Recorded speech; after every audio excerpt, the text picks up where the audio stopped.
रजनी को बचपन से ही पेंटिंग का बहुत शौक था। वो हमेशा से ही पेंटर बनना चाहती थी, पर उसके माँ और पिताजी ने उसको कभी भी इस चीज के लिए सपोर्ट नहीं किया और उसकी शादी नीरव से हो गई। नीरव रजनी को बहुत प्यार करता था, पर रजनी हमेशा चुपचाप ही रहती। वो इस शादी से खुश नहीं थी। वो ये शादी नहीं करना चाहती थी। उसे तो हमेशा से पेंटर जो बनना था। अपने इस सपने को वो नहीं पूरा कर पाई, इसलिए वो हमेशा उदास रहती थी। रजनी, बहुत ही बढ़िया फिल्म लगी है, कल देखने चले? नहीं जी, कल मुझे बहुत काम है, मैं नहीं जा पाऊंगी। अच्छा तो कोई बात नहीं, संडे को चलते हैं। देखिए, मुझे फिल्म देखना पसंद नहीं है, आपको जाना है तो चले जाइए। नीरव को मना करके रजनी वहां से चली जाती है और अपने बैग को खोलकर उसमें बंद पड़े ब्रश और कलर्स को देखकर रोने लगती है। रजनी, चलो ना कहीं बाहर खाने चलते हैं, कुछ तुम्हारी पसंद का।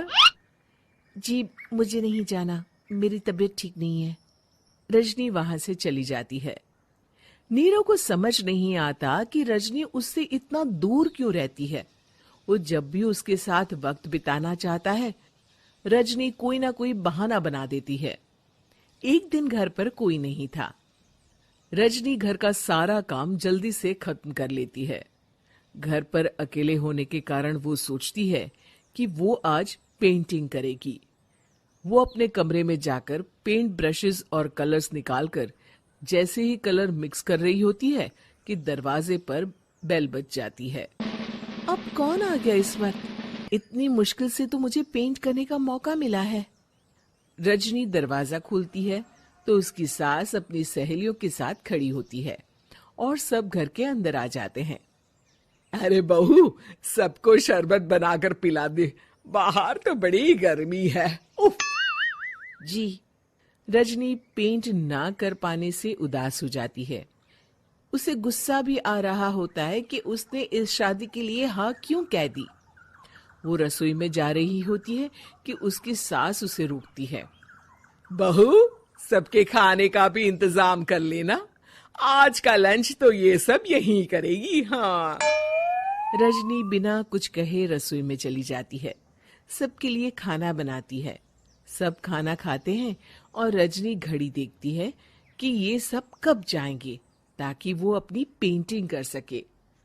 जब शाम होती है तब सब चले जाते हैं अपने घर। अरे बहू, सब तेरे खाने की तो बहुत तारीफ कर रहे थे, सबको बहुत अच्छा लगा खाना। आपको मुझे सुबह बताना चाहिए था ना कि आपकी सहेलियां आ रही हैं। पता भी है कितना वक्त लगा सारा खाना बनाने में। अरे बहू, तू ऐसे कैसे बात कर रही है मुझसे? तो और कैसे बात करूं? मैं इस घर की कोई नौकरानी नहीं हूं कि इतना काम करूंगी। रजनी अपने कमरे में जाकर दरवाजा बंद कर लेती है। शाम को जब नीरव आता है तो उसकी माँ उसे पूरी घटना के बारे में बताती है। क्या? रजनी ने आपसे इस तरह बात की माँ? हाँ, और पता नहीं उसे क्या हो गया है, शाम से बाहर भी नहीं आई है। मैंने तो कई बार आवाज दी, खाना भी नहीं खाया उसने। तू ही बात करके देख ले बेटा। नीरव अपने कमरे का दरवाजा खटखटाता है।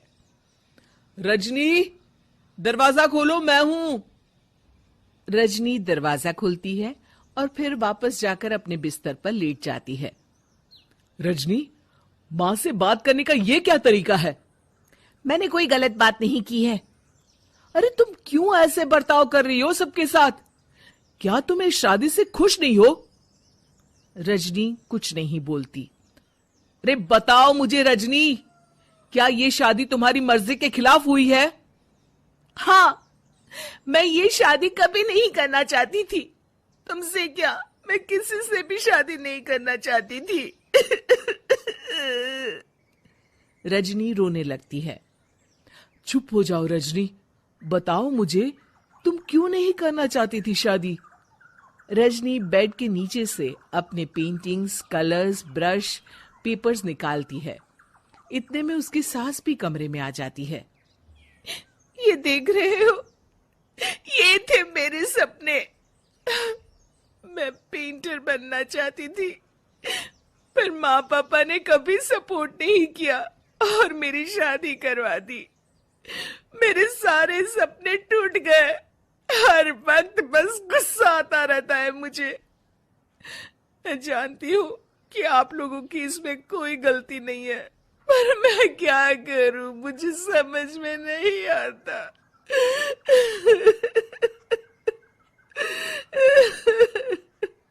रजनी फूट फूट कर रोने लगती है।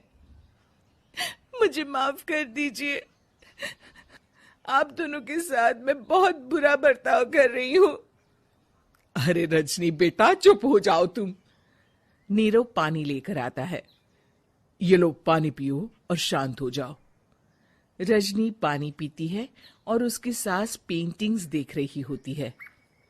अरे नीरव, हमें तो पता ही नहीं था कि हमारी बहू कलाकार है। अरे कितनी अच्छी पेंटिंग्स बनाई है, देखो तो। ये वाली तो मैं अपने कमरे में ले जाऊंगी। आपको ये पेंटिंग्स अच्छी लगी? अच्छी नहीं, बहुत अच्छी लगी। और तुमने हमें बताया क्यों नहीं? तुम जब चाहे पेंटिंग कर सकती हो रजनी। हम तुम्हारे सपनों को पूरा करने में तुम्हारा पूरा साथ देंगे। हाँ बेटा, हम कला की कद्र करते हैं। हम कलाकार तो नहीं, पर मुझे गर्व है कि मेरी बहू एक कलाकार है। रजनी, नीरव और सास तीनों